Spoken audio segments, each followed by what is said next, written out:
Do you ever start the day with the best intentions to get the most important work done?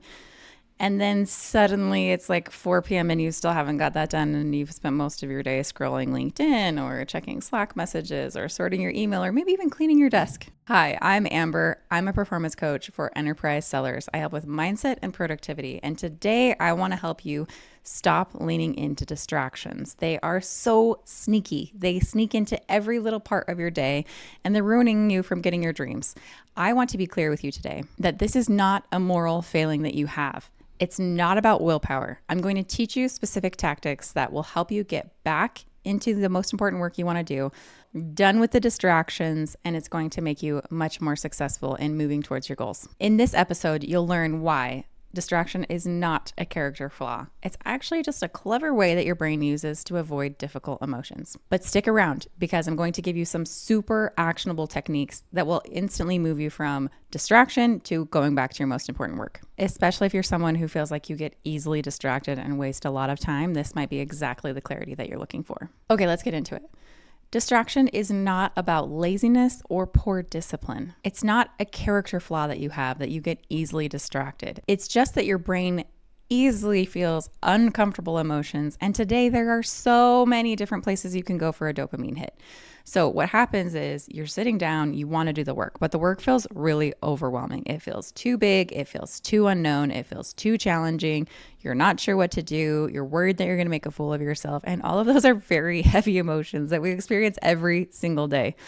And so you're in this place of feeling so heavy, so burdened, and your brain is like, hey, I know what we can do. We can go get some dopamine.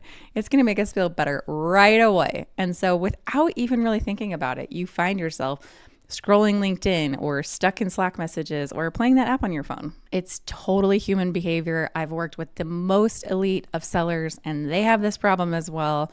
There's nothing wrong with you. It's just human behavior. I want you to know that the distraction is just a signal, not a problem. All you need is better systems to be able to manage those emotions. And I'm going to teach you today. Okay, so hopefully you're hearing me. That distraction is a normal problem that so many sellers experience.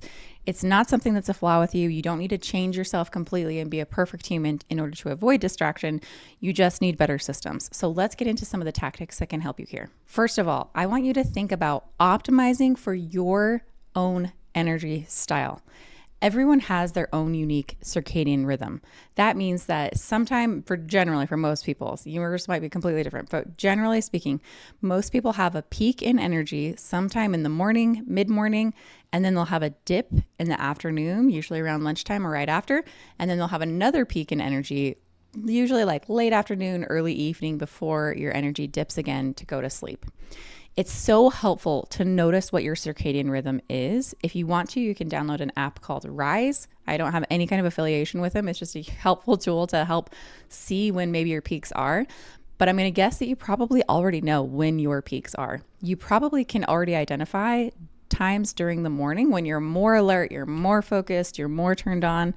And that's all you need to know. So if you find yourself getting easily distracted and you're not getting to the most important work, you're being very reactive in your workday, I want you to focus on optimizing for that morning peak. I call these your superhero hours. During these hours, you get work done more efficiently, more quickly, you get better work done, you're more focused, and it's easier for you.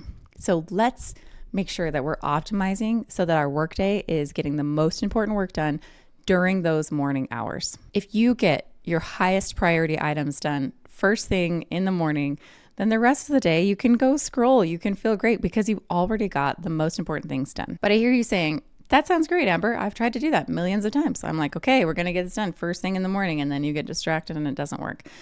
The reason is because all these thoughts come up, all these thoughts of like, what if I make a fool of myself? I don't even know what to do. I'm going to create this thing and then people are going to see that I'm making all of this up. It's not going to work well. And all those heavy emotions are what are leaning you into distractions instead. So let me give you some techniques that can help move you into action when you find yourself in this state. First of all, you can use time boxing. There are 2 different ways to time box. You've probably heard of the primary way, which is schedule things out on your calendar, set a time to do them. This is the second way to time box. It's lesser known and it works better for most people. I want you to decide in advance how long you'll give yourself to spend on something. So let's imagine you need to make a presentation. You probably could spend 4 days working on this presentation. Let's be honest. You could keep going and take a really long time. But realistically, maybe you just need to make updates and it could take you 40 minutes. So be realistic about yourself, about how much time you actually need to complete this task, and then time box yourself to say, this is how much time I'm going to have. You can add some buffer time to give yourself a little bit of extra space and give yourself a little boost. If you get it done early, then you've got some free time to yourself, but decide in advance how long you will spend on something. This does 2 things. Number 1, it means that you work on the task more quickly. You get it done more efficiently. You're done with it. It's off of your brain. You're not stressing about it anymore. And number 2, a lot of times this shows your brain that the task isn't actually as hard as you thought it was going to be. Maybe it's this really important email that you need to send that you keep thinking about and you're really worried about sending it. And when you get realistic about yourself, it probably only takes 5 minutes to send. So when you see, oh, this is only going to take 5 minutes, your brain will want to do that activity because it will see like, oh, only 5 minutes, and then I get to cross this off my list and have that hit of dopamine. Sounds fantastic. So try out this second variation of time boxing where you decide in advance how long you'll spend on a task. Drop me a note. I would love to know how it works for you. If it doesn't work for you, if you learned anything as you're doing it, I love the feedback. Okay, don't miss this next part. It's going to tie everything together and help you to finally beat the overwhelm and not lean into distractions. It might just change how your entire workday feels. So a lot of times we avoid tasks because they feel too big. They feel too vague. They feel too big. I have another episode all about reducing overwhelm. Go check that out. It has some really fantastic tips in it. If that is happening for you, then you're going to want to go to distractions because this feels too big. So use the lessons from that other episode I gave you and break down your tasks super small. Once you've gotten them broken down really small, try using the Pomodoro technique. If you're not familiar with it, the Pomodoro technique is essentially interval training for your workday. It's 25 minutes on, 5 minutes off. Whenever I use it, I cheat and I do 20 minutes on and 5 minutes off. It's okay to adjust the times. You can give yourself a longer break. You can work for longer. You can work for shorter. Customize it to what feels good to you. A lot of times when I'm having a hard time getting started on something, I'll use the Pomodoro technique to trick myself into working on it. I'll tell myself, okay, Amber, you don't have to get the whole thing done. You just have to work on it for 20 minutes. Just 20 minutes. That's it. And then you get a break. During that 20 minutes, I turn on Do Not Disturb. I'm fully focused. I keep a timer in front of me so that I can see how much time I have left, which I also use for the time boxing. And then I tell myself, all you have to do is stay focused for this 20 minutes and you can just start the task. My brain's always like, 20 minutes, no big deal. Sounds good. And usually what happens is once I get in the task, I'm like, well, I'm here. I don't want to stop now. And it gets the momentum going. That's all we're looking for. We're just trying to get the momentum going. We're just trying to get started. Another great way to get the momentum going is to start with the easiest tasks first. Hopefully you've broken out this big project into super small, digestible tasks that you want to cherry pick off your list. But if not, maybe start with some easier tasks to get the momentum going, to get the inertia going. You're in a rhythm. You're starting to cross things off your list. And that will help get the momentum going so that you don't lean into distractions and you actually do get your most important work done first. I've worked with so many clients who started out feeling overwhelmed, completely like underwater, feeling like they were on the brink of burnout, feeling like they couldn't add one more thing to their plate. They were just reactive all the time, feeling really stressed out at work, and they wanted to achieve bigger goals. I've taught them these exact techniques and people have become the top rep after this. They have closed 45% over their biggest year ever. They have closed the biggest deal in company history.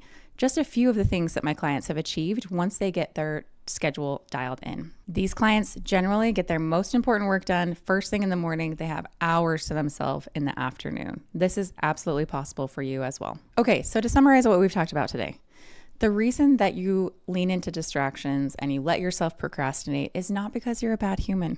You're a great, wonderful, fantastic human.